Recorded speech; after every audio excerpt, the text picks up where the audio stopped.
Manisha, welcome. And I'm so excited to have this conversation with you. So thank you so much for being here.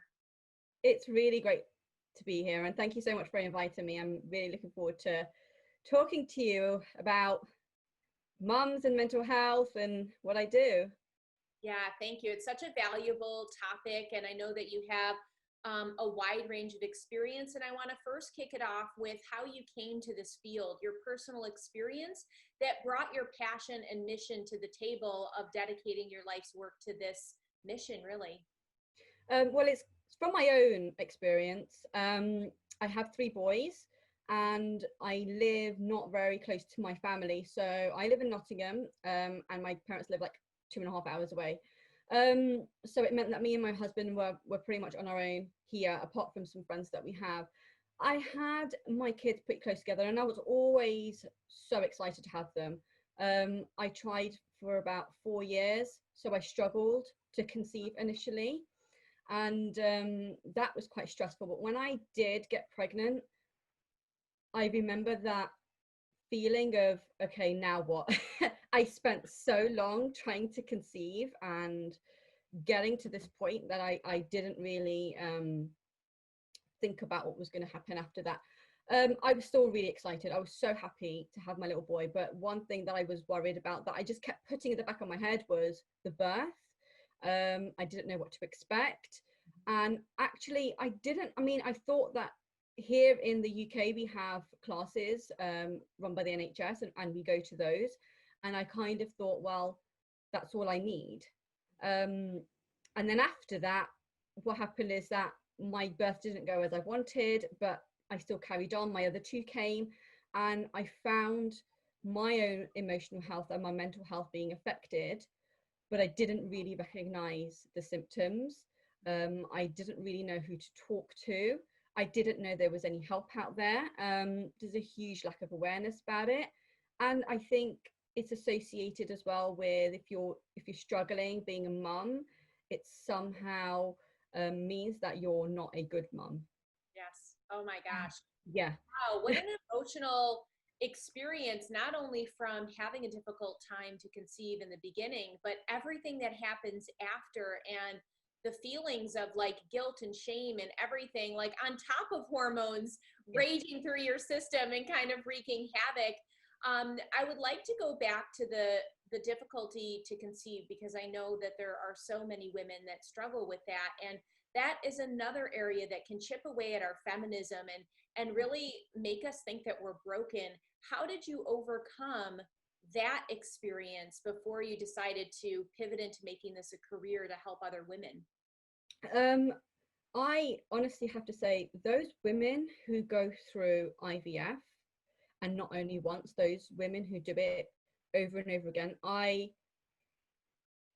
respect you so much, because I personally couldn't do it. It was when I got to the point where the doctors had tried things with me and it was about to go to the next step where I was then going to be injected with hormones and having more appointments, because I couldn't take the pressure, I couldn't take the stress and the way that it was affecting my relationship with my husband as well, because it became the only thing we talked about. You know, our whole relationship was just focused on getting pregnant. So I actually stopped and I got pregnant the month after, which is crazy. But I've heard that before. It's like when you stop working it like a job and there's some kind of surrenderance, you know, there's like a flow. And I've heard that more often than not, where it was like, we tried for years and years. And then when you get to this fatigue of just like, I can't do it anymore, it's like, boom. yeah, So it's so interesting. it's the stress, actually, the stress. What I've learned now from, you know, some of my training, and although I'm not trained in fertility, I understand the importance of hormones and the effect the stress has on our hormones. So a part of what happens when someone's trying to conceive is that pressure. So I had the pressure of not feeling like a real woman because I couldn't conceive. I had the questions of people asking me, why have you not got a child yet? I had the guilt of my husband wanting a child and the possibility of me not being able to provide that, and then it not working, you know, the fact that whatever I was trying, it wasn't working. And that stress and anxiety chips away at you, and it does affect you on a physiological level, and that actually then affects your fertility, because your body has to be, and it's very much when giving birth, your body has to be in a right state, and your mind has to be in the right state of mind, and your hormones have to be at the right level for your body to then naturally conceive and naturally birth and recover, things like that. It makes so much sense. What do you think has been a key healing aspect for you in that specific stage of this process? I think a lot of it was my relationship with my husband. He was really good and really supportive. And he always made it clear that it wasn't anything to do with me personally. So at least I had, even though I had these thoughts in my head about there's something wrong with me and I'm not good enough and I can't believe I can't conceive, he was very much like, no, it's fine. We might just not meant to have children, and there are other avenues. So I did look at adoption and fostering and things like that as, you know, other ways to kind of fulfill that part of our life. And the other thing was, I think I got to a point where I had to accept it. And it was hard. It was the day that I said, I am not doing this anymore. It was probably the hardest day, but it was this huge weight lifted off me. I had this huge sense of relief. I just let go. That's what it was. I let go of things that I couldn't control. And that, I think, really helped me to accept that, you know what, if this isn't meant for me, that's okay. We can do other things. Maybe I have other things in my life that I'm meant to do. That's beautiful. First off, shout out to your cool hubby, because that's amazing. And I think that having a support system in place is so invaluable. And we're really lucky and blessed when we have those people in our life that are our rocks and they're our foundation. And then for the ladies listening that maybe weren't so lucky to have that support system, you know, do you have tips on how to cultivate a support system? Like you said, you're not around your mom and dad, like, you know, so like, how do people cultivate that externally if they're not lucky enough to have that? And it's so very important. We can't do it alone and in isolation. There's already so many things, like you talked about, so many challenges that we're faced with in those periods. How can someone cultivate that support system when they're down? That's the thing. Like when everything is going great, we can like be creative. And what I heard a lot in your story was like, this growth mindset, you know, what else can we do and how else can we solve that problem? But I think when there's depression and anxiety and really deep feelings of shame and guilt, how do you pull up from the bootstraps and say, wait, there's got to be another way? How do I cultivate that support system?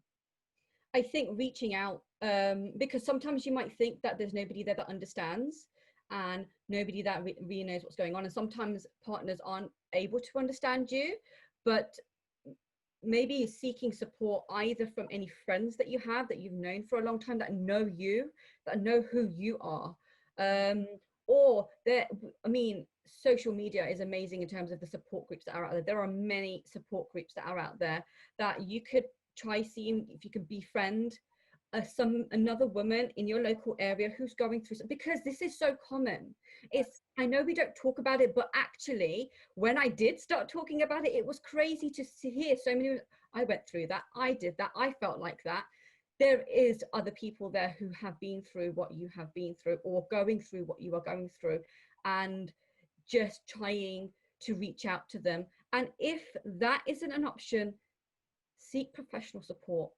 It's nothing, there's nothing wrong with having to speak to a counselor or a mental health team about you're struggling. It's an investment that you need to make in yourself. And I think there's no shame in it, because you are at a place where you don't want to be anymore. And there are people there. There are people there who can pull you out and that can support you, whether that is your partner, whether that is a close friend, whether that is somebody that you have met through social media, Facebook, something like that, because there are some really good support groups on there, or professional help. Yeah, the other thing that, yeah, it's so important. And the other thing is to do things, I try to help my clients do things on their own.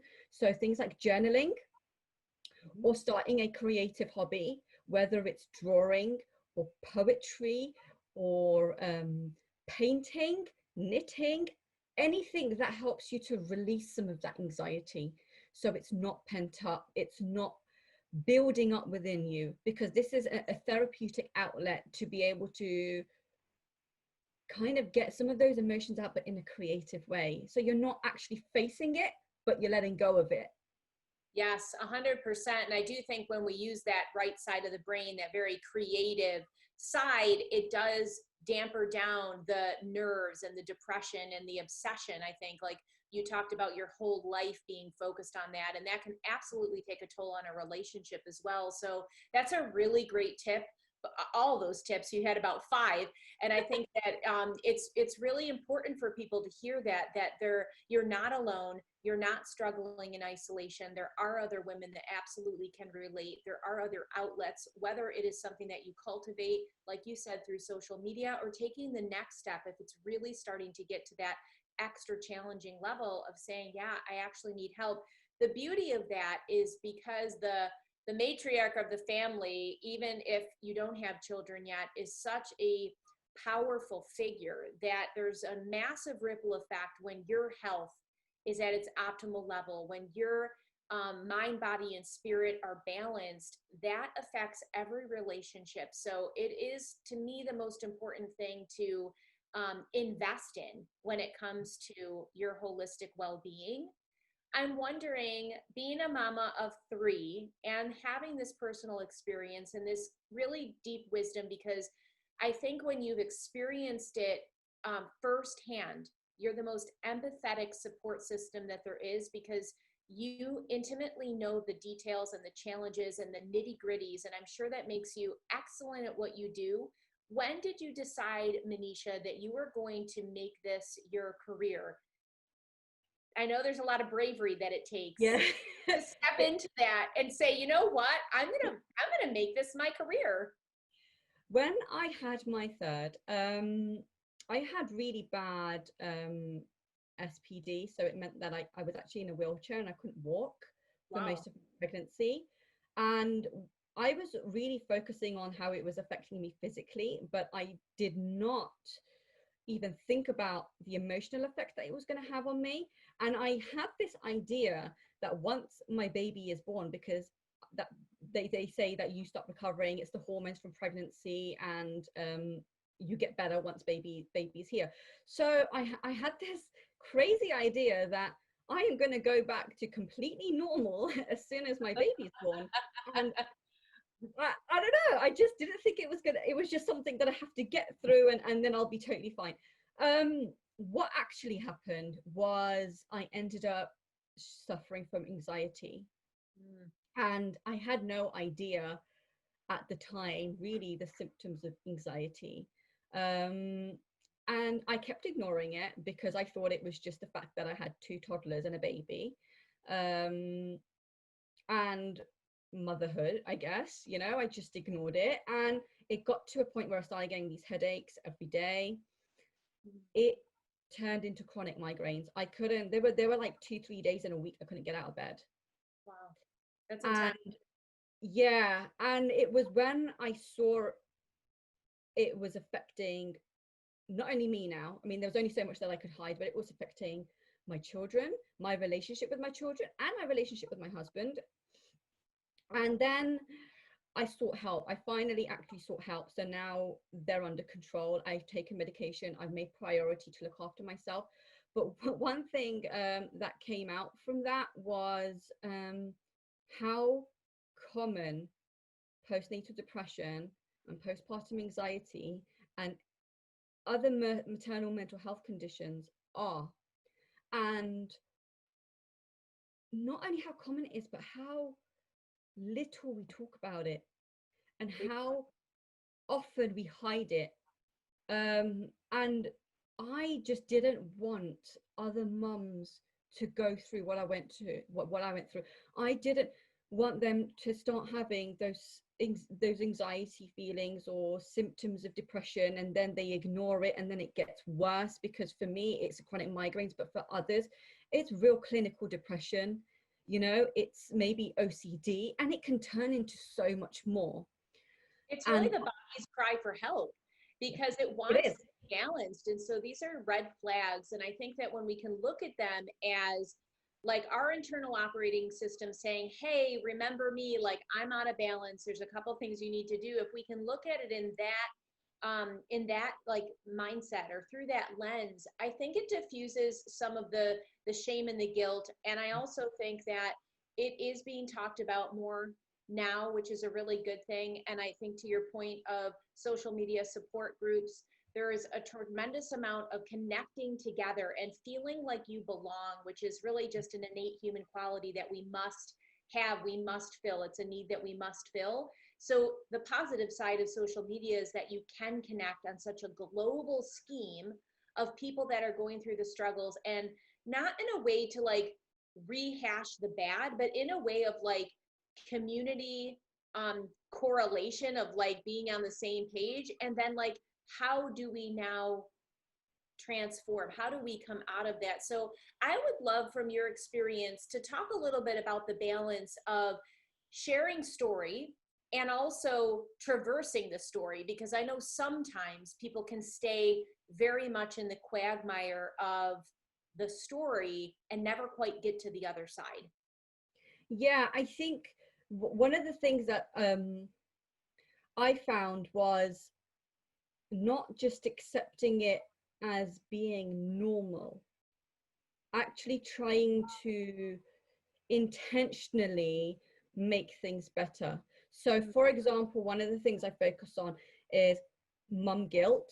And for some reason, we just accept it as part of us, but we don't do anything about it. We just said, well, it's just mum guilt. We're just going to deal with it. And that's the story of our life. Okay. I'm going to feel guilty about this. I'm going to feel guilty about that. But we need to change it. It doesn't, even though it's a part of us, it doesn't have to determine how we behave and how we react and our decisions. And the other thing I try to help mums with is stop it before it gets to that point. So the preventative measures. Yes, brilliant. You know, so it's about making sure that you're less likely to suffer from birth trauma, making sure that you have the support you need beforehand to deal with postnatal depression, making sure you know the support available to you and the symptoms, so you know where to reach out when you're getting to a point, and also educating partners. So if they recognize the symptoms, they can say, okay, we need to get you some help, rather than what I did was just accepting it as part of me, my motherhood journey, and just life. It isn't just life. And something can be done. Things can change and they can improve. And that's what I want. I want mums to know it can get better. It Yeah. can get better. That's such a good point on multiple levels. I mean, just the idea of being proactive, you know, and really not waiting until it's too late. And because when it's too late, you can't control making sure everybody is educated and everybody's like, you know, especially because as the moms, like very few times, or I would say generally speaking, the majority, like it's our role to make everybody else around us good and safe and feeling, you know, like it's interesting because I think that a lot of education can happen in this arena where it's like, how is mom doing? You know, like for both kids and partners and even parents to be like turning towards the mother and thinking, how is she? What does she need?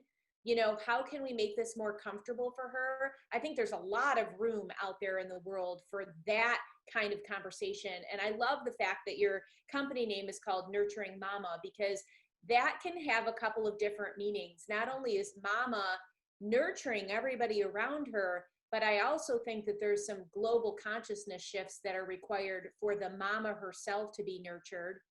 And for all of that then to kind of come into balance and harmony So yeah, such an interesting conversation. And oh my gosh, do you see the trend, Manisha, changing with this new awareness and education? Like, what do you predict for the future when we're talking about mental health for pregnancy to toddlerhood, which is your specialty? What do you see the trends as we move forward in this particular field? I think definitely it is being spoken about, and there is more awareness of it. And I'm really hoping that women will start being more proactive in getting not only the support, emotional support, but actually the antenatal education. So preparing for their birth and understanding how their body works, understanding how their hormones work, because if this is the beginning, and now there is a lot more kind of discussions out there about the importance of antenatal education and the increase of maternal mental health and link between birth trauma and postnatal depression. So I think, especially, I think with COVID as well, people are kind of researching more. They have a little bit more time to, look at what's out there and how they can actually start, supporting their mental health, because people are really now understanding that it is a part of them that they have to also acknowledge that needs work and support. It's not just about the physical. And I think more and more women are now talking about it. So talking about their own personal experiences, talking about overcoming their trauma or overcoming their anxiety. So there's hope. There is hope that, I'm not just stuck in this situation. And I think social media in one sense is detrimental, because there are so many perfect stories about perfect mums being the perfect superwoman. Doing it But all. yeah, there are also more and more women coming out with honesty, with, talking about real motherhood, opening up Yes. about their struggles. And I think the more we do this, the more women will feel comfortable A talking about hundred it. percent. And it's interesting because even when I see those raw, authentic stories of true motherhood, it's still kind of shocking. I just actually a couple weeks ago ran across a woman, a business associate. She had her first child, and it was 3 or 4 months in, and she took a selfie of herself in front of the bathroom mirror with her belly, with the stretch marks and a pretty big belly. And she was very thin before, and she had a big long post of the rawness of trying to have self-acceptance and love, even though her body has taken such a different shape. And she's trying not to feel gross because there's no baby in there, but it still looks like there's a baby in there. And I commended her so much for that. And then there was a part of me that was like, holy crap, I can't believe she did that. It's so exposing. It's so vulnerable. Like, there's still a thing that there's something inside of us, no matter how we continue to try. And I'm speaking from my own point, I'm not generalizing, but like, I do a lot of work on self-acceptance and inclusivity. And yet there is still a comfort level of seeing the slick feed of the perfect pictures on the beach with like baby in between, perfect mom and dad with the wind blowing through her gorgeous locks. You know what I mean? Like, there's still more of a comfort level seeing that, even though I commend that honesty. It's gritty and we're not used to it. And yeah, I think that there's a slow movement happening there, both on the giver and the receiver, the poster and the person, the viewer, Because, yeah, if we're uncomfortable watching and seeing other people showing the reality, then we're not going to be comfortable with ourselves. Good point. So we have to face it, we have to confront it, because that is a huge part of self-awareness is, and self-acceptance is not shying away from the things that do make you feel uncomfortable, Yeah, because 100%. it's real. It is what it is. And the more we look at the pretty pictures, it as I think as mums, it makes you feel, what is it that I'm doing wrong? What's wrong with me? But actually, you know, I think I read an article about there's so many pictures out there that are, I think women, there's some moms that will just literally take a picture of the corner, the best corner of their room, to make it their house. Doesn't mean the whole house is perfect, but it's what it's showing. It's the assumption that people are making from that one picture. Definitely. You know, and it's hiding 100%. behind the camera. Yeah. 100%. It just really brings to mind Rachel Hollis, you know, because I think a big spurt in her community development was when she shared that picture of herself in a bikini post babies with stretch marks, and it went viral, you know. And I think that we are thirsty for that authenticity, even though some of the things are shocking, and some of even the pieces and bits in her books when she's talking about motherhood and what happens to her body and her breasts after breastfeeding, and you know, like the way she describes them, like literally it kind of singes something in your brain. Like I think she described them as like, it's kind of like raw, but like soggy tube socks filled with like yogurt or cottage cheese or something. And it's like, when I read that, I was like, oh my God, why would anybody want to get pregnant and breastfeed? But I do think that we are slowly coming about to these realities. And such an excellent point that you said, the things that make us the most uncomfortable are the things that are shining light on self-acceptance, pieces in our own self. You know, why does this make me feel uncomfortable? Why is it easier to see beautifully curated Instagram grids? It's a real opportunity, not only for the mom, but for us experiencing mom's journey, womanhood, feminism, all of that. So much fodder for personal development. What's been your biggest kind of aha moment in this process for you as you're helping women along their journeys, and in all the layers, and in all the bumpy bits and the ugly tears and everything in between, and the joy? Like, I do also want to highlight, like, there's a lot of joy too. Like, we've had a big discussion on the dark side, and I think it's because we don't talk about it often enough. However, I'd even love to hear some of your highlights of being a mama, or the transformations that you've seen with your clients of the actual joy, because we're doing it for a reason, for betterment, for happiness. So I'd love to leave our listeners with an uplift of why we're doing it, and what makes it so special. Yeah, there is. Yeah, of course, there is definitely a dark side because we don't talk about it. But if we embrace ourselves and our reality, motherhood is incredible. Being a mum, you will never get that feeling with anything else that you do.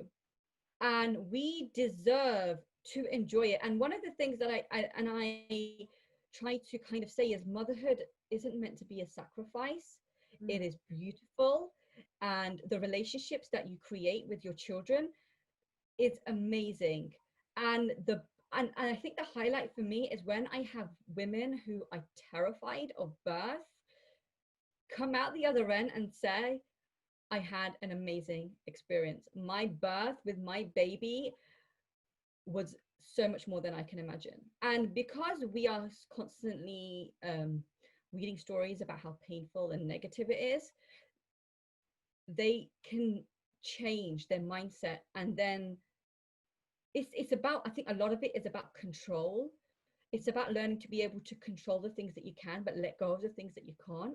Yes. You know, and that's what it is. And to embrace yourself as you. And that's what I try and focus on, that you are who you are. So I try and help women create their own expectations and create a relationship with their children based on their own life, you know. And I've had like a client who was on her, I think, second baby, and she was just really struggling with her emotions and it being so overwhelming and the exhaustion, and just giving her simple techniques of what we call self-care, and she was then able to use that to enjoy her family, to enjoy her children, and to stop being so critical about herself, you know. Awesome.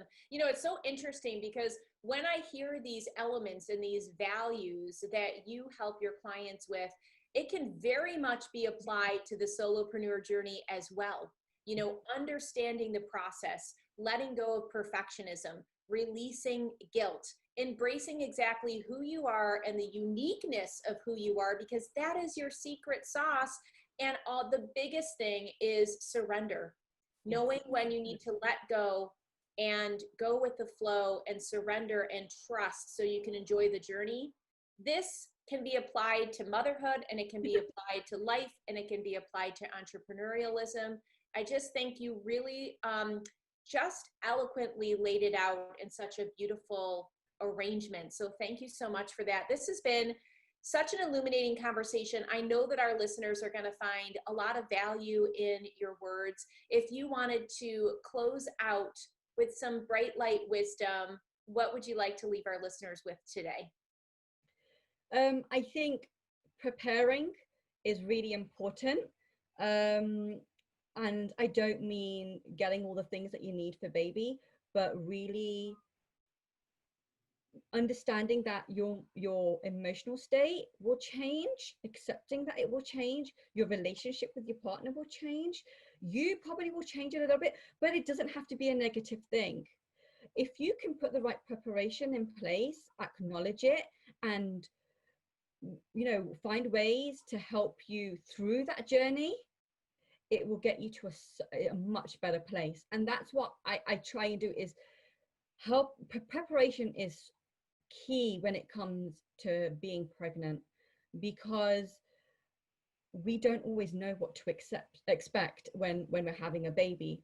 But if we just have the right things in place, so we know if this happens, then I can do this, and if that happens, then I can do that, then it just means that you're not looking for answers when you're exhausted, stressed, and overwhelmed. Things are written out for you already. So postpartum planning is definitely one thing that I can really recommend you do if you're pregnant. Yes, I love that. That's really good advice. How can people learn more about you and your world? Well, I have my website, which is nurturingmama.co.uk. There is a free postpartum plan on there that you can download, as well as a blog on how to actually do it. So feel free to download that and get in touch with me. I offer services from antenatal education, hypnobirthing, but also supporting you emotionally and mentally from pregnancy all the way up to toddlerhood. So if there's any way that I can support you, or if you just need someone to vent to find ways to move forward on something that you're struggling with, or managing anxiety, get in touch with me and we can have a chat and see how I can help you. Perfect. I'll make sure to put your links in the show notes. I love the work that you're doing, Manisha. So keep it up, keep shining brightly. And until next time, my friend, breathe joy. Thank you so much. It was great to be here. Thank you. Thank you.